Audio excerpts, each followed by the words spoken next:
Isang engranding Christmas celebration naman ang handog ng founding chairman ng SMNI na si Pastor Apollo C. Kibuloy sa mga empleyado ng nasabing network. Narito balita ni Jason Rubrico.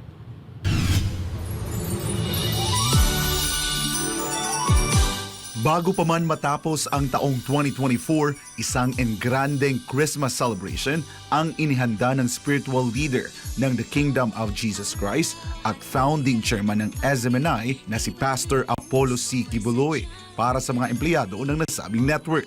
Mula Metro Manila, bumiyahe patungong Twin Lakes Hotel sa Tagaytay ang mga taga-SMNI para sa nasabing selebrasyon. Matatag na Pasko. Ito ang tema ng nasabing pagdiriwang ngayong taon. Sinasalamin nito ang diwa ng katatagan at pag-asa sa kabila ng mga hamong hinarap ngayong 2024. Nagbibigay din ito sa kahalagahan ng pagkakaisa at pananampalataya sa gitna ng kapagsubukan. This afternoon, we come together to reflect on a year filled with triumphs, challenges, and growth. One of our greatest sources of inspiration has been our founding chairman, Pastor Apollo C. Kibuloy, whose powerful words, "Tatag lang," have become our guiding force. Tatag lang is more than a slogan. It's our rallying cry. Napuno ng saya ang Christmas celebration kung saan nag-enjoy ang lahat ng empleyado sa iba't ibang palaro. Hihipon natin ay Singing Bee! And the broken-hearted people living in the world read, picking words of wisdom. No, sa kuros man yan. Mali pa rin. Okay. Lalaki. To live with you, to live with you. Blanche. 3 words. There's a way. Out. Ayun! Sapol! There's a way. There's a way. What does it mean if I ain't got 2 words? If I ain't got you, got you. Close your eyes and think of me. Soon. 3 words. Yung may tono, after sa soon. It's a yes, no case. Yes. No.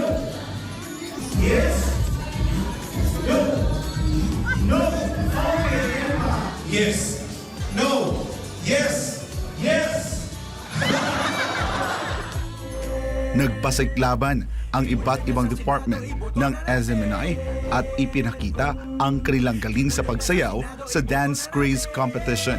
Tampok ang campaign jingle ni Pastor Apollo. Kay Kibulo, korupsyon mawawala. Kay Kibulo, ang bilihin bababa. Kay Kibulo, kay Kibulo, kahirapan hindi mararanasan. Kay Kibulo, korupsyon mawawala. Kay Kibulo, ang bilihin bababa. Kay Kibulo, kay Kibulo, kahirapan hindi mararanasan. Naging makulay din ang selebrasyon dahil sa headdress competition kung saan nagtagisan ang SMNI employees sa pagiging malikhain.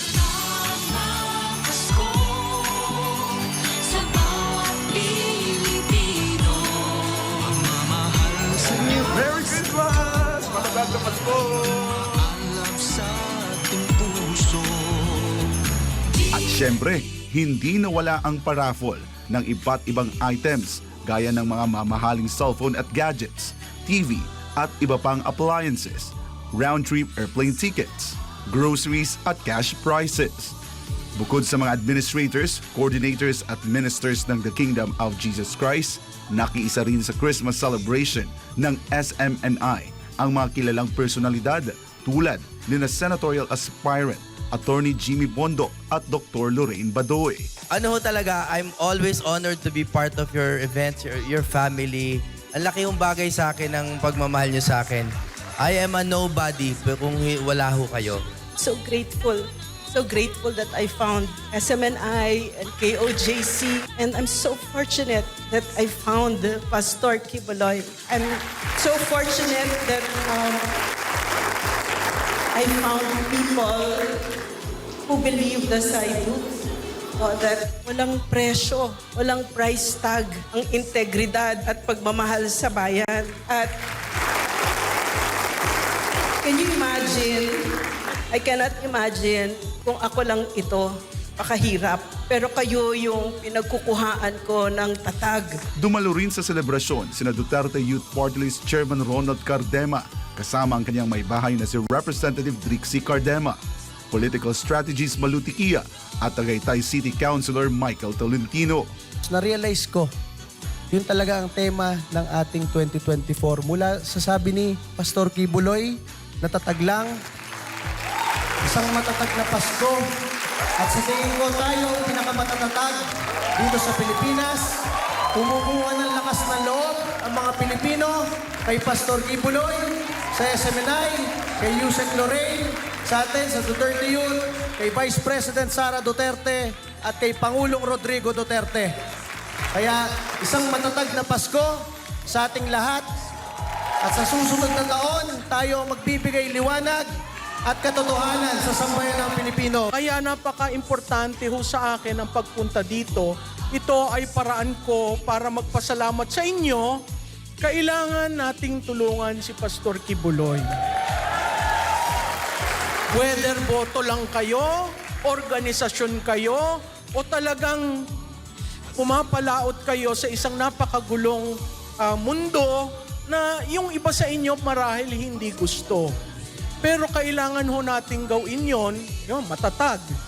Dahil may pinaglalaban si Pastor Kibuloy. Mas naging makabuluhan ang nasabing selebrasyon dahil sa ibinahagi ni KOJC Executive Minister Brother Marlon Acobo na mensahe at pasasalamat ni Pastor Apollo sa lahat ng mga naging bahagi ng SMNI mula noon hanggang ngayon.